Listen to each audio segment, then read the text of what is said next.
So this is an exercise that is sometimes called making connections, but most often known as the Tully Wheel. That's because the exercise is based on the work of political philosopher James Tully.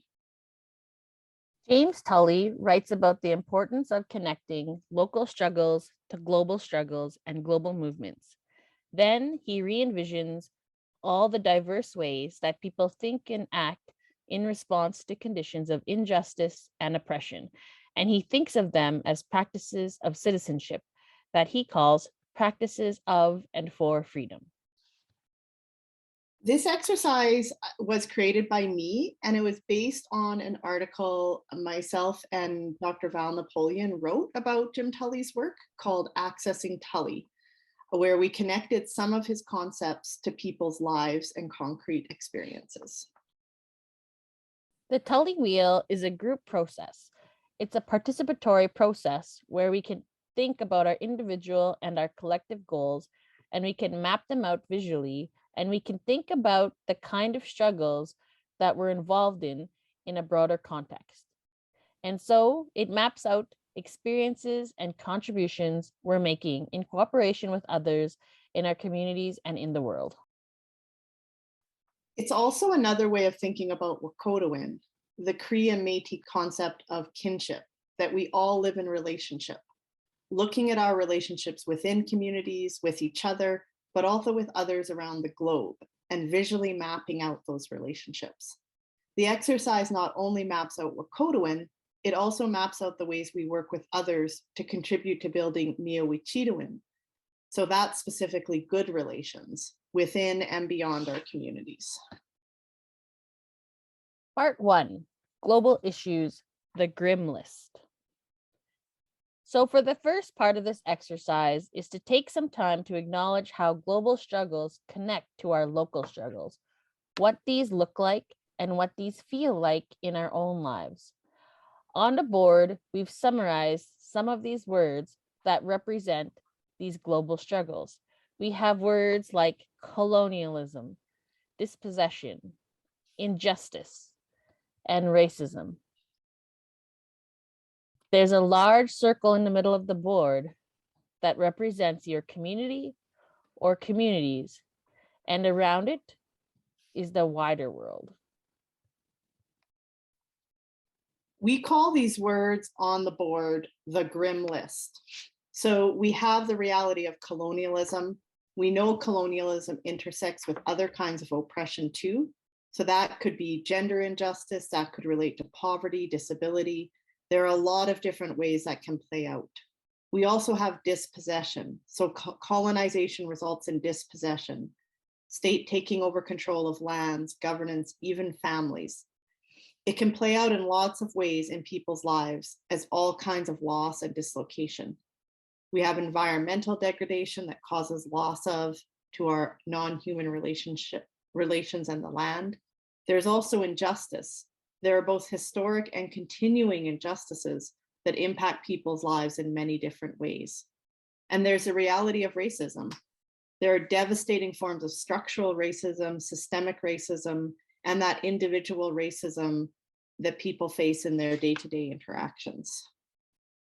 This is a grim list, and we know these affect people all over the world. We can talk about these concepts at a high level or at a global level, but that doesn't help us understand what these look like and what they feel like when we witness or experience them at the local level in our daily lives, in our communities, and in the wider world outside our families and communities. So the first part of this exercise is about identifying concrete ways we have witnessed or experienced this grim list in our personal lives, in our communities, and in the wider world as we go about our daily lives, in the media, on social media. We've all witnessed or experienced these on some level. So take, for example, racism. This could look like going into a grocery store and having a clerk follow you around. This may be seeing a stark difference between your child's school experience and other children's experiences. It may be reading about the Caring Society case where the Human Rights Tribunal found there was ongoing racial discrimination against Indigenous children by the federal government. Inside communities, we know sometimes the impacts of colonialism and ongoing injustice can be intergenerational trauma, which can look like or feel like addiction or abuse or shame. These are just a couple of examples, but enough to give you an idea of how we witness or experience these in a concrete way on a local level. So what I'm going to ask each of you to do is to take about 5 minutes and briefly write down or draw a concrete example or two of where you have witnessed or experienced some of these realities in your own life. On the first colored post-it, we know that these kind of issues overlap. So don't worry too much about whether your example is more colonialism or more dispossession. That doesn't really matter for this exercise. This is more about identifying the concrete examples of what these look like or feel like in real life. We know that depending on your life experience, this can be a heavy exercise. There may be too many examples to count coming to your memory, but we are asking you to pick 2 to 3 at this time. This is a silent exercise, and we won't discuss any of these until they are all on the board. You aren't going to be asked to read yours or share out loud. We won't identify who wrote or drew that. As we see people finishing up here, we're going to invite you to come up and place them on the board. And as you place your post-its, if it is something that happened primarily within your community, place it in the circle. And if it is something you have witnessed or experienced outside of your community in the wider world, then place a post-it outside of the circle. So before we move on, I just want to take a moment to acknowledge that these are really difficult and painful realities that people have shared their experiences of. I won't read aloud all of the examples, but I will encourage you to take some time, look as a way of honoring each other's experiences and what's been shared. It isn't easy. There's a lot of pain represented here. None of it is fair, and we know there is more. These are just some examples, and everyone here would have more. But this is the reality of the context in which we are doing this work, so we want to acknowledge that reality. Part 2. Practices of citizenship, actions of and for freedom. In the next part of this exercise, we are going to shift our focus. One of the things Tully talks about is that all over the world, wherever these ugly global forces are present, people share suffering through these same or similar experiences at a local level. It's not unique to any one community. It's not something that is inherent in any community. It is inherent impacts of this grim list. However, the other thing that Tully talks about is that all over the world where he saw Indigenous people enduring these grim realities, he also saw how people were responding to create positive change for themselves, their families, and their communities. Tully talks about these ways that people respond as actions of and for freedom. There are many different ways people act in response to conditions of injustice and oppression, but Tully calls these citizenship practices. And he really means the ways people participate and govern themselves, both in their communities and beyond them. Tully has done research largely with Indigenous peoples and oppressed groups all over the world. And in that work, he identified 4 major ways people respond to these conditions and work towards positive change. And his 4 ways are staying within the rules, confrontation, acting otherwise, and negotiation. Number 1, staying within the rules. The first type of action that he identified is called staying within the rules. Staying within the rules, another way of saying this is working within the system. This could include community members who are working to have an impact within government, within industry, or the legal profession. Historically, it could mean people who are working within the fur trade economy. There may be terrible times or places where there are what Tully talks about total institutions, like residential schools or concentration camps, and following the rules might be a strategy to survive. Staying within the rules could also be a single mom who's navigating the system in order to take care of herself and her family, or a band administrator that fills out dozens of ridiculous complex reports to ensure funding coming for necessary social programs. This can be positive and negative, and many shades in between. For example, there might be people that say we should only do exactly what the government of the day tells us to do and not push the boundaries. This can be self-preservation, but it also could lead to maintaining a harmful status quo or missing opportunities for good changes. There's lots of ways that people work within the rules to respond to conditions of injustice or oppression. Number 2, confrontation. The next practice of freedom Tully identifies is confrontation. So this is a polar opposite of staying within the rules. One way he describes this is refusing to be governed. We've all heard of leaders making huge societal changes through confrontation, peacefully and powerfully, like Nelson Mandela, Martin Luther King, Gandhi. This also can be done in a multiplicity of ways, and we can think of lots of examples by Indigenous peoples around the world. This may be nonviolent protests, blockades, or social movements. A great example is the social movement of Idle No More here in Canada. There's a poster for Idle No More which says, "I am no longer accepting the things I cannot change. I am changing the things I cannot accept." Again, this can be a range. It's not all strictly positive or negative. It depends how people go about this. For example, there's a body of writing that talks about gangs as refusing to be governed. But in these cases, that can cause even more harm that comes with violence and drugs. Confrontation can also happen at flashpoints. It can look like protests or blockades, organized to stop something seen as particularly urgent or destructive by those in power who are pushing it through, when they're not listening to the concerns of those most impacted. We have many examples of this in Canada, like historically Oka, Ipperwash, coastal fishing, protests against pipelines, etc. Number 3, acting otherwise. The next kind of actions of and for freedom is acting otherwise. Another way of thinking about these types of actions is the old saying, subvert the system from within. So this is where people act otherwise within the rules, but they are working within the rules in order to achieve a certain result or in order to change the rules. They could be making strategic choices.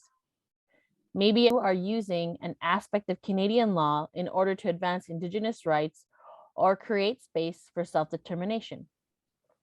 This could include going to court.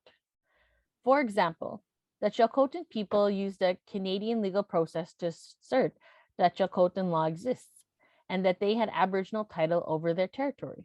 So they were using the Canadian courts, but to assert Chilcotin law and to protect Chilcotin people and lands.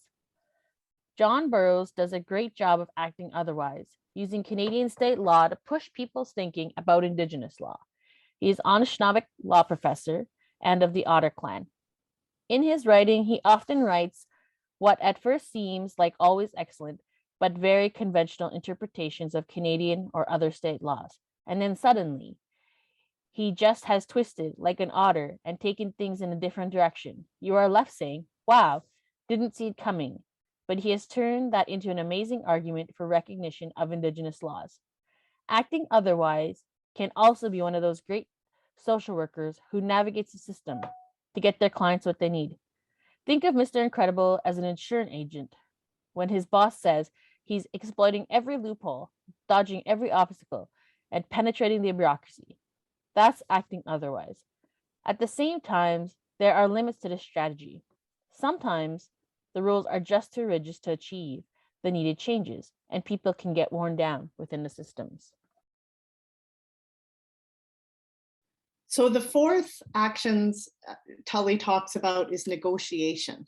This is about negotiating the rules themselves, co-creating new rules to govern relationship between peoples going forward.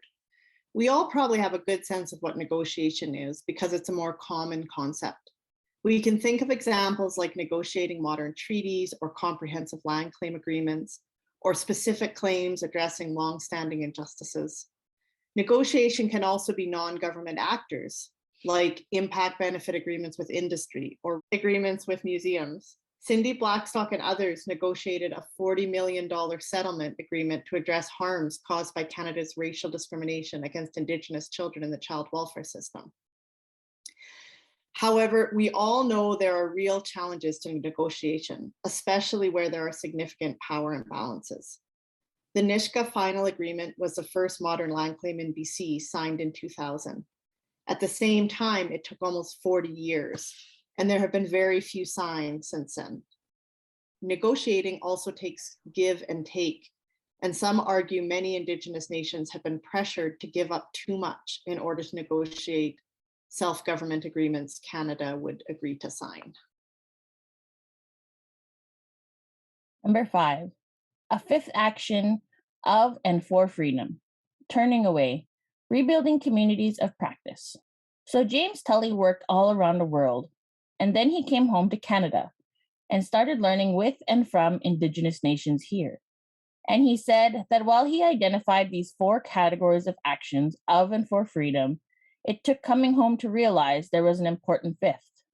He said that while he and others in an organization called the World Social Forum would encourage people to use these practices of citizenship because another world is possible, he realized that, in fact, within Indigenous communities, another world is actual. People are, as the Nike slogan says, just doing it within their communities. We call this 5th action turning away.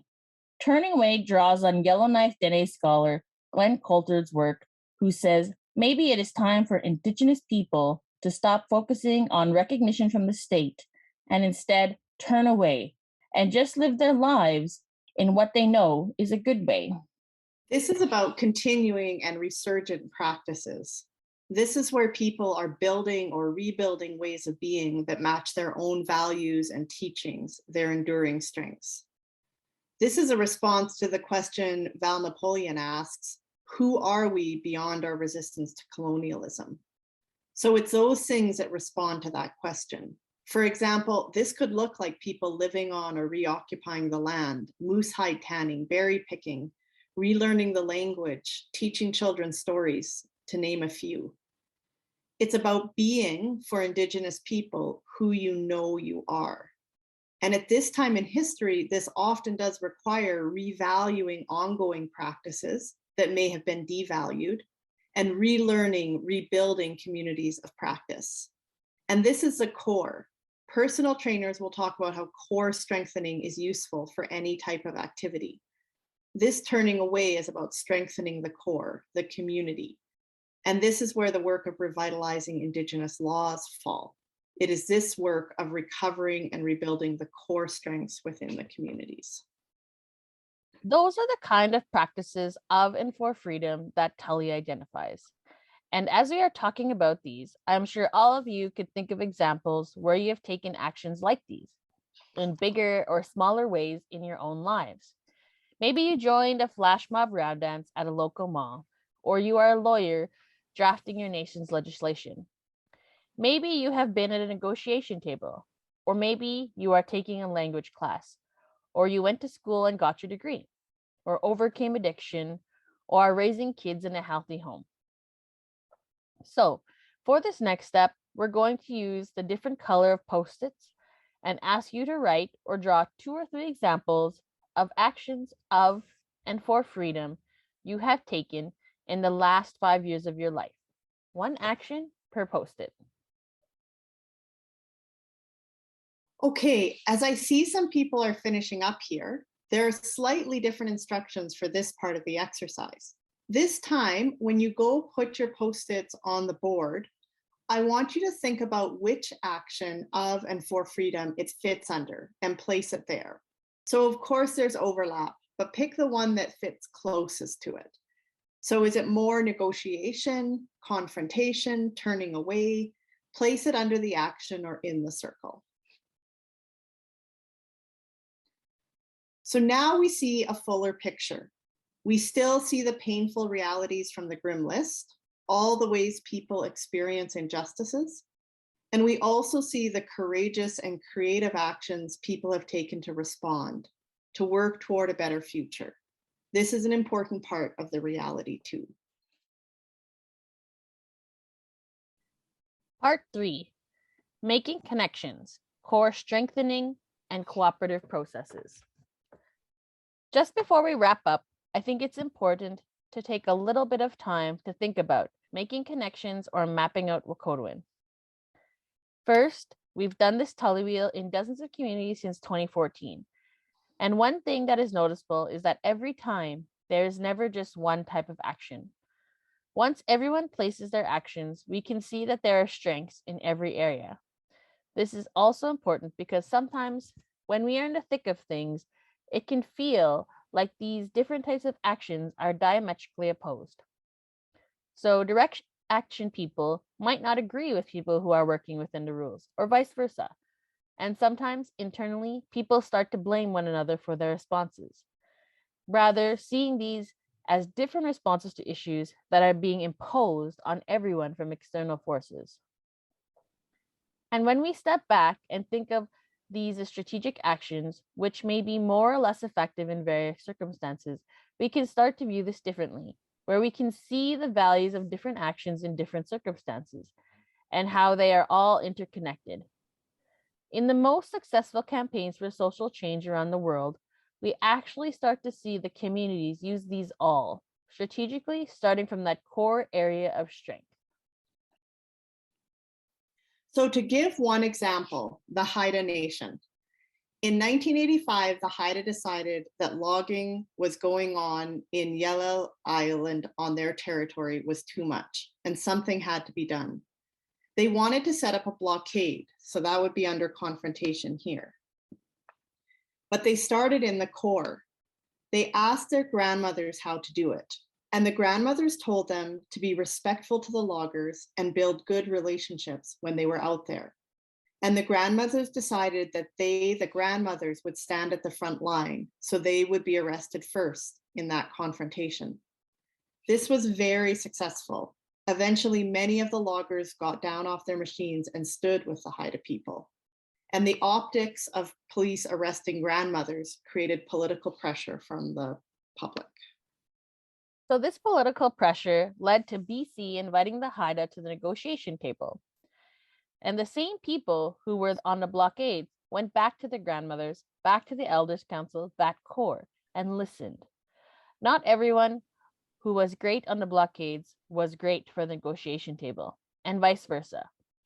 So the people who had the gifts of patience to negotiate sat at the table with BC, and they hammered out this very unique agreement for co-management, the Wahkohtowin Agreement. The very first part has 2 columns and talks about where the Haida and BC agree, including on sovereignty.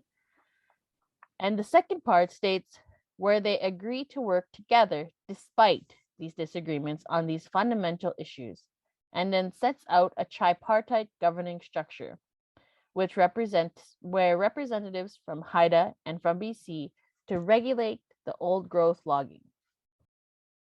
Well, once a negotiated agreement was signed, the Haida needed all the parties to comply with it. So we're at staying within the rules. This required a different strategy. Again, those who were at the negotiation table went back to the core, the community, and they sought advice from the Elders' Council about who should represent the Haida in this new governance structure. A few years ago, we had an Indigenous law workshop with North Coast First Nations. And Val and I were running the Tully Wheel exercise. And at the end of the exercise, after using this Haida example, one of the Haida participants stood up and said that in '85, he was a young man at the front lines of the blockades. And he always thought of himself as a frontline kind of guy. But after the Wahkohtowin agreement was negotiated, he had been asked as a leader, he had been asked to represent the nation at the governance mechanism, at the tripartite table. And now in that role, he was actually tasked with upholding the agreement, making sure everybody stayed within the rules. And ensuring everyone stayed within the rules was critical. And he surprised himself by becoming becoming sort of a bureaucrat in this role for over 5 years. But this didn't work perfectly. Eventually, BC went ahead and approved some logging without consultation with the Haida. So again, back to the center, and it became clear that this required a different strategy, acting otherwise. So the Haida took BC to court for failure to consult with the Haida. Terry Williams Davidson is an amazing Haida lawyer, and she talks about arguing the case at the Supreme Court of Canada with another legal legend, Louise Mandel. They had spent time with the elders again and wanted some way to show the judges how important trees are to the Haida and to uphold Haida laws in a Canadian court in Ottawa, so far from Haida Gwaii. So they submitted as evidence a photograph of a large Haida village close after contact with these house poles and houses. And when they introduced the photograph in court, they had blown it up and it was on a bulletin board size. And they rolled in a whole board into the Supreme Court. So they had almost a life-size picture of Haida law and governance institutions that had already been explained to them. And Terry Lynn Williams Davidson began her submission by saying, "We believe the trees are our sisters." So they found a creative and courageous ways to bring some of that core, that enduring strength, and the reality of Haida laws and legal relationships with the trees and all of Haida Gwaii into the court. And they won. In Canadian Aboriginal law, the Haida case stands for the Crown having a duty to consult based on the honor of the Crown. And winning a duty to consult case means back to the negotiation table. So it goes. In different times and depending on the external circumstances, different actions were more or less effective. And if, for example, the Haida just stayed at the blockades and didn't move to negotiations when the political pressure they had created led to that opportunity, they wouldn't have gotten to the Gwaii agreement. But if, when BC wasn't honoring that agreement, they just stayed hammering away, trying to stay within the rules instead of going to court, they would have stayed stuck and not been able to protect their sisters, the trees. So that ability to fluidly move between and pick the most effective actions at the time, like we see on our board here, that variety of gifts is a real strength. Rather than seeing these as opposed to each other, we can see them as complementary when used cooperatively and strategically. And all of these actions were so effective because of that core strength. The Haida could assert and uphold their law through all these different actions because they ensured they were rooted in Haida law. The work that's done in the middle in the community to uphold and live Indigenous laws, that's what's enabled all the other work to be so extraordinarily effective in creating change. And that other work in turn creates a space for the community to endure and for Indigenous laws to continue to be upheld. So that's the Tully Wheel, or making connections exercise. I encourage all of you, as you do your work with Indigenous laws, to think about these interconnections. Indigenous law falls in the center of the Tully Wheel. Revitalizing Indigenous laws is one part of the work of that core strengthening. We all live in relation, that Wahkohtowin, and we all have something to contribute, whether that is taking strategic action to create space for communities to grow and flourish, or directly nourishing communities of practice, or both.